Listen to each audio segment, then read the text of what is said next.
છો. એટલે લાલો ફિલ્મ જે છે એ ગુજરાતી ફિલ્મની શોલે ફિલ્મ છે. ગુજરાતીનું શોલે.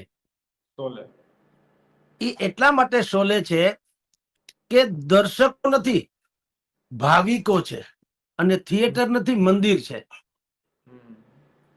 અને જે દર્શકો લાલો ફિલ્મ જોવા જાય છે એને ખબર પડે છે કે પડદા ઉપરના જે કિરદાર છે, કલાકારો છે, એ કલાકારો ની જોવા નથી જતા. એને એમ લાગે છે કે અમે પડદામાં છીએ, કારણ કે પોતીકી સ્ટોરી છે દરેકને.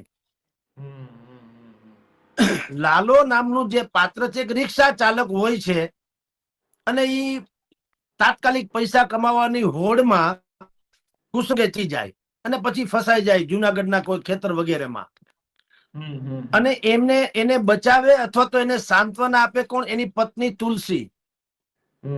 તુલસી ધૈર્યતાનું પ્રતીક છે, શ્રદ્ધાનું પ્રતીક છે, અને બિલકુલ યોગ્ય સાથીદારનું પ્રતીક છે.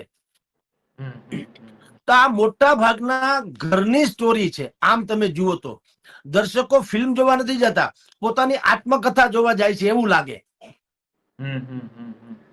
બાયોગ્રાફી જે છે ને એનું ટેલિકાસ્ટ છે. દર્શકોની બાયોગ્રાફીનું ટેલિકાસ્ટ છે લાલો.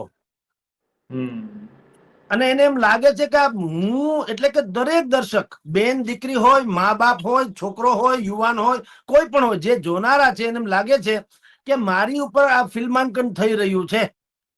કારણ કે નાની મોટી સમસ્યા દરેકને હોય. અને જેમ કે આપણે છે, આપણે એટલે મારે.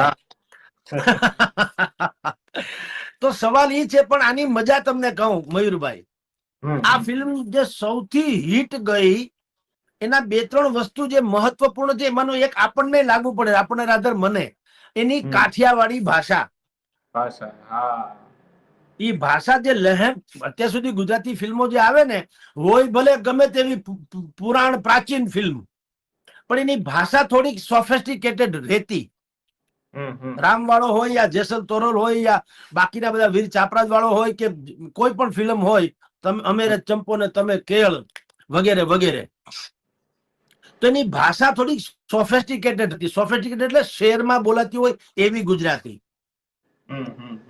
લાલામાં શું છે, મને ને તમને, આપણે જે લોક બોલીમાં વાત કરીએ છીએ ને, કાઠિયાવાડી ભાષા કે છે ને, જગદીશભાઈ તો ડાયરાની ભાષામાં વાત કરે છે. તળપદી ભાષા આપણી.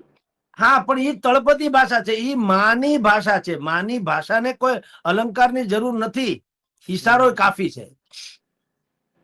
એટલે આ પિક્ચર જે છે એ માની ભાષામાં, એટલે કે તળપદી ભાષામાં છે. એટલે તો સર્વોત્તમ હિટ ગઈ, 100 કરોડ ને